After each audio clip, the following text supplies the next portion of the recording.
Olá, eu sou Ricardo Fenelon, sócio fundador do Fenelon Advogados e idealizador desse projeto chamado Airlaw Brasil, que tem como objetivo difundir o conhecimento sobre os diversos temas relacionados ao direito aeronáutico e espacial. Essa ideia surgiu a partir de inúmeras mensagens que recebi nos últimos anos, tanto de colegas advogados quanto de estudantes, interessados em se especializar na matéria. Nesse sentido, estamos convidando os maiores especialistas do Brasil no assunto para que eles possam contar um pouco sobre suas trajetórias profissionais, bem como avaliar um ou outro tema específico. Hoje, temos a honra de receber a doutora Bruna Ambrosio Chimente, que é advogada, formada pela PUC São Paulo, pós-graduada em Direito do Consumidor e mestre em Direitos Difusos e Coletivos, também pela PUC São Paulo, onde atualmente dá aulas na graduação como professora convidada. Ela é candidata ao programa de doutoramento da Universidade de Coimbra.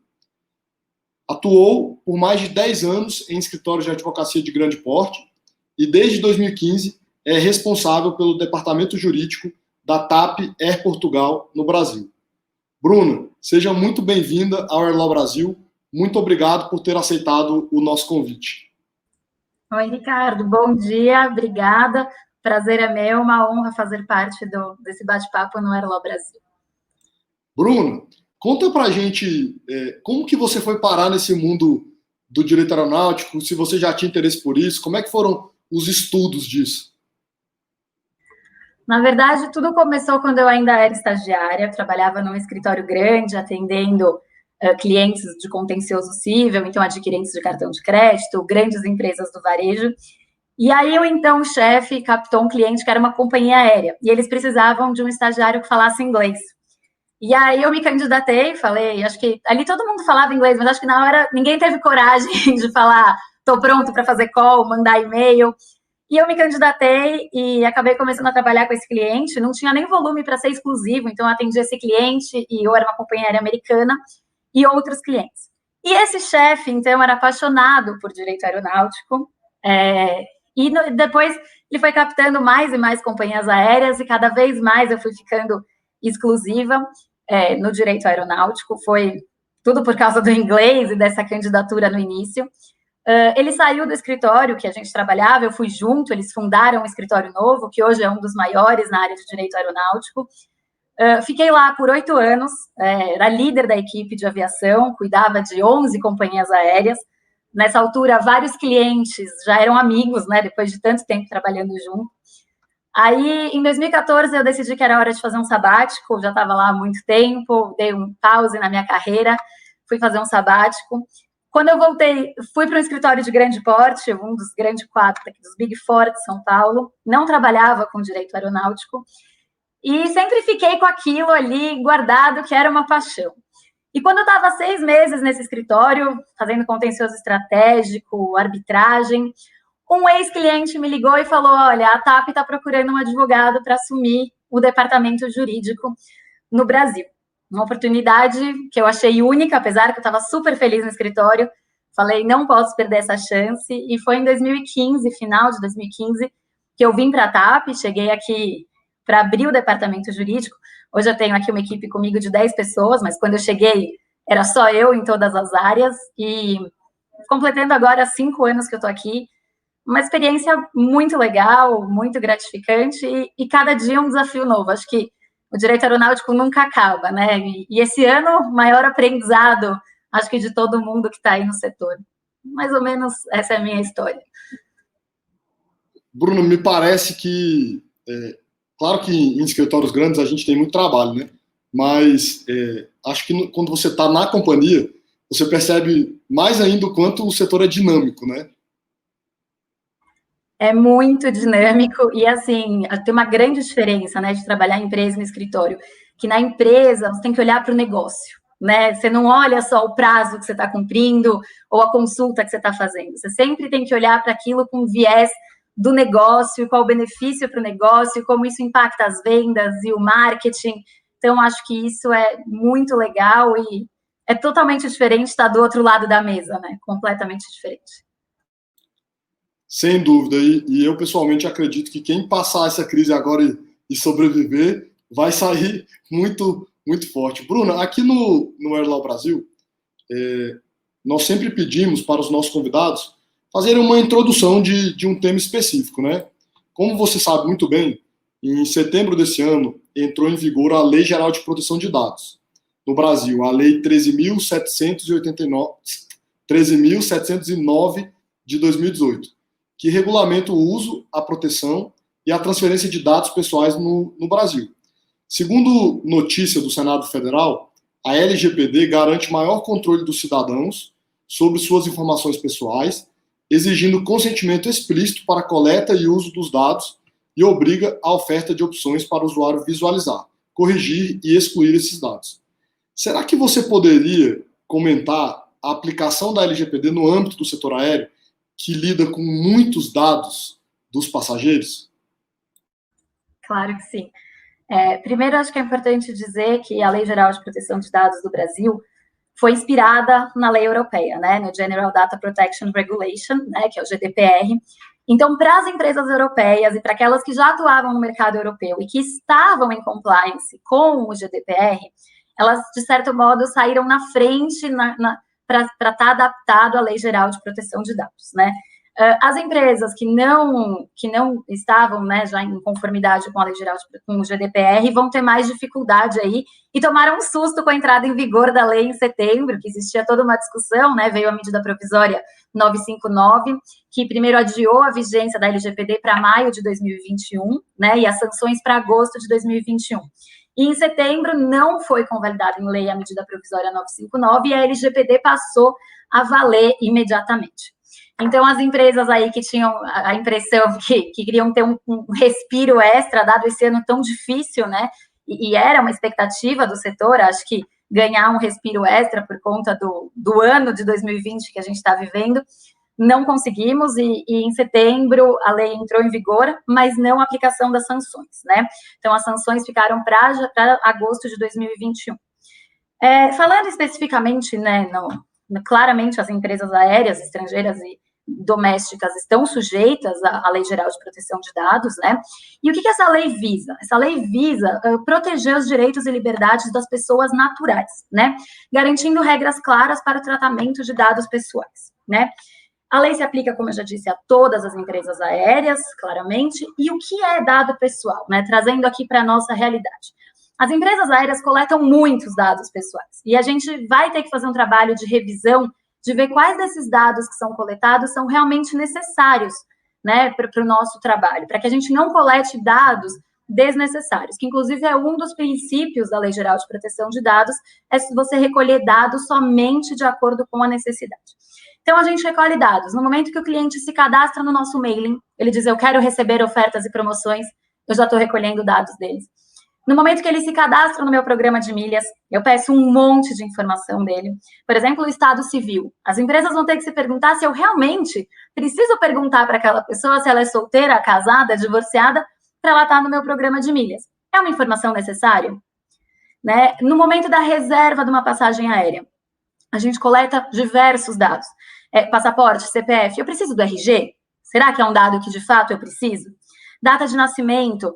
Então, todos esses dados que as empresas coletam são dados. Tudo aquilo que possa identificar uma pessoa. Então, desde quando você diz a Bruna brasileira, casada, advogada, não é só dados pessoais que sejam só da Bruna. Qualquer dado que me permita identificar são tratados como os dados pessoais. E a Lei Geral de Proteção de Dados traz uma segunda característica de dado, que é o dado sensível, né?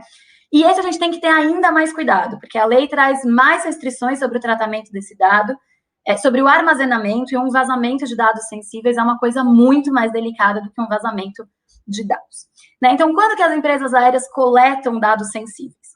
Quando o passageiro, no momento da reserva, diz, eu quero uma alimentação kasher, eu quero uma alimentação sem glúten. Ele está me dando um dado de saúde.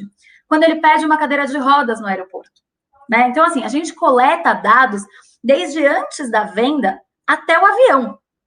Às vezes, no avião, o passageiro passa mal, tem uma situação de saúde, aquilo fica registrado no diário de bordo. Então, aquilo é um dado sensível. Do momento que aquele diário de bordo sai do avião até a eliminação por completo desse dado, a gente tem que conhecer todo o processo do tratamento de dados. E esse acho que é o grande desafio das empresas, elas vão ter que passar do início ao fim de todos os dados que elas coletam para ver a necessidade, ver como que nós estamos armazenando isso. Enfim, então é uma situação delicada aí. Outro ponto que eu queria pontuar, não sei se você quer falar alguma coisa, senão eu ia falar. Bruno, Pois não. eu só queria fazer um Claro. comentário rápido, que, do ponto de vista regulatório, sempre me preocupa quando nós falamos em multa, né? Porque o objetivo da multa não pode ser só multar, né? E a gente tem, você colocou muito bem o exemplo europeu aí, a gente tem uma história de uma multa de mais de 200 milhões de dólares para uma companhia europeia, que é uma coisa baseada em faturamento que a gente sabe que não faz o menor sentido, né? Então, uma preocupação muito grande que eu acho que a gente tem que ter no Brasil é esse, em relação a esse valor das multas, porque a companhia foi hackeada, se a minha memória não estiver falhando, e aí, de repente, uma multa de 200 milhões. Nós tivemos aí na última semana os principais tribunais do país sendo hackeados, né? Pois é. Acho que é uma preocupação grande, e um dos princípios da Lei Geral de Proteção de Dados é justamente a gente garantir a segurança do nosso processo. Então, a gente tem que garantir que, desde o início da concepção do produto ou serviço, até a entrega e até a eliminação daquele dado, a gente se preocupou com a segurança. E se eventualmente tiver uma multa e de fato tiver um vazamento, nós vamos ter os argumentos para dizer que nós implementamos a segurança necessária nesse vazamento. Então, eu acho que o importante é a empresa se prevenir. Claro, prevenir é a palavra. A gente não pode chegar no ponto de ter que reparar um dano, porque isso causa, enfim, prejuízos enormes à imagem da companhia aérea, enfim, N hipóteses. Mas a gente tem que prevenir, e vindo a responsabilidade, a gente tem que ter a prova de que toda a segurança foi implementada para evitar que aquele dano ocorresse. Acho que esse é mais ou menos o caminho e o jeito, porque aí a multa ela não vai ter um caráter punitivo. A gente vai ter que provar que aquilo, de fato, fugia do nosso controle, enfim. Sim. Até aproveitando, como é que foi a implementação na prática dentro da empresa? Isso é muito, eu acho que é um dado muito interessante que ninguém tem ainda. Sim, a gente aqui contratou uma assessoria externa especializada, né, para nos ajudar a adaptar toda a implementação da lei europeia para a lei brasileira. E nós optamos por fazer essa implementação em 3 fases. Então, primeiro a gente olhou para o cliente, essa é a primeira etapa. A gente fez uma varredura completa no site, analisamos nossa política de privacidade, nossa política de cookies, fizemos todo o processo de venda junto com esse escritório para ver os dados coletados. Então, tudo aquilo que diz respeito à parte do cliente foi a primeira etapa do processo. Por exemplo, a lei diz que é obrigatório ter os dados do seu DPO, né, que é o Data Protection Officer, no site. Então, a gente teve que garantir que tenha um lugar de fácil acesso todos os dados do DPO. Então, nós fizemos toda essa primeira etapa com relação ao cliente. A segunda etapa, que também é bem desafiadora, é com relação à parte dos contratos trabalhistas. A gente tem um trabalho amplo de educação de funcionário, porque a gente sabe que muito vazamento de dado vem de funcionário de uso indevido. Então, é funcionário que alguém pediu, você tem o dado do passageiro tal? E o funcionário entra no sistema, tem acesso, e ele... Então, a gente tem que educar o funcionário, a gente tem que olhar nossos contratos de trabalho, a gente tem que rever nossas políticas com os funcionários. Acho que isso é um ponto super importante, para você educar seu funcionário e adequar. Então, assim, processos seletivos. A gente coleta diversos currículos, diversas informações. Como eu descarto aquele dado? Então, todo um trabalho com o RH, com os funcionários foi necessário. E a terceira etapa, que é a última, que é também a mais difícil, é com relação a todos os contratos e fornecedores. E aí, essa terceira etapa engloba pegar todos os contratos que nós temos ativos no Brasil e ver quem trata dados, quais são os subcontratados, né, que recebem dados, colocar cláusulas bem mais rigorosas no contrato, entender como que a gente fez esse tratamento de dados com eles, como que a gente passa esses dados, como é feita essa transmissão a terceiros, né? Então, a gente passou por essas 3 etapas, e acho que esse é mais ou menos o caminho aí para a gente abranger. É muito difícil a gente estar em compliance 100%, mas se a gente abranger essas três vertentes, acho que a empresa consegue estar num bom caminho para não ser multada e não receber sanções né, e proteger os dados dos seus clientes, que é o que mais importa. Não, muito interessante. Eu te confesso que ainda não tinha pensado nessa relação com terceiros, né? Porque você lida, no mundo da aviação, tem muitos fornecedores, né? Você está o tempo inteiro lidando ali, não só com fornecedores, sistemas, agência de turismo, sites, enfim, tem muita coisa envolvida nesse processo que às vezes nem está no controle da empresa, né?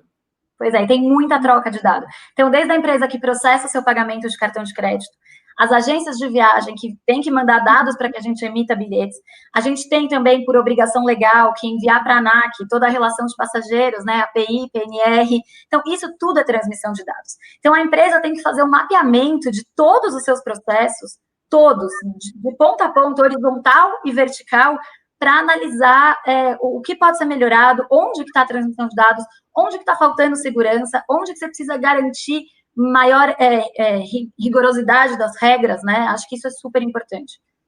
Teve muita diferença, como você trabalha numa companhia europeia, teve muita diferença aqui para o Brasil, para a Europa, ou deu para aproveitar muita coisa, assim, trocar muita informação com a equipe de lá? Deu para aproveitar muita coisa. Hoje a gente tem uma DPO lá, que está lá desde que o regulamento europeu foi implementado, foi em 2016. Então, a gente tem uma DPO muito treinada, que está acostumada a lidar com a autoridade europeia, então ela ajuda muito na implementação, isso facilitou muito, e a gente já tem muitos contratos padrões, muitas cláusulas padrões que a gente consegue aproveitar, porque, como eu disse, a lei geral brasileira foi inspirada na lei americana, na lei europeia, então muita coisa deu para aproveitar, que é uma vantagem aí para as europeias, eu acho. Sem dúvida. Bruna, para a gente terminar, infelizmente, queria te pedir, ainda mais você que trabalhou em escritório, trabalhou em empresa, fez pós-graduação, fez mestrado, que dica você daria para estudantes ou advogados que estão começando e que querem trabalhar nessa área? Olha, eu acho que estudar é um setor muito dinâmico e precisa de muito estudo, acho que sim, e acho que fazer um bom trabalho. Acho que não importa onde você está, em que área que você atue, se você fizer um bom trabalho, se você se dedicar, se você entregar o seu melhor, as pessoas vão surgir oportunidades, as pessoas vão te indicar, vão reconhecer seu trabalho, e eu acho que, assim, você fazendo um bom trabalho, entregando, o retorno vem. Eu acho que é uma questão de acreditar e de entregar o seu melhor. Bruno, muito obrigado mais uma vez pela participação. Foi realmente uma honra. Espero que você volte em breve. Muito obrigado a todos. Desculpa, eu te interrompi. Imagina, só ia agradecer e falar que foi um prazer. Prazer foi todo nosso, foi realmente uma honra. Queria também agradecer a todos que sempre nos assistem. Muito obrigado, um abraço. Até o próximo Erlo Brasil e não deixem de nos seguir nas redes sociais, no YouTube, no LinkedIn, no Instagram. Bruno, um abraço, boa semana aí, bom trabalho. Obrigada, igualmente.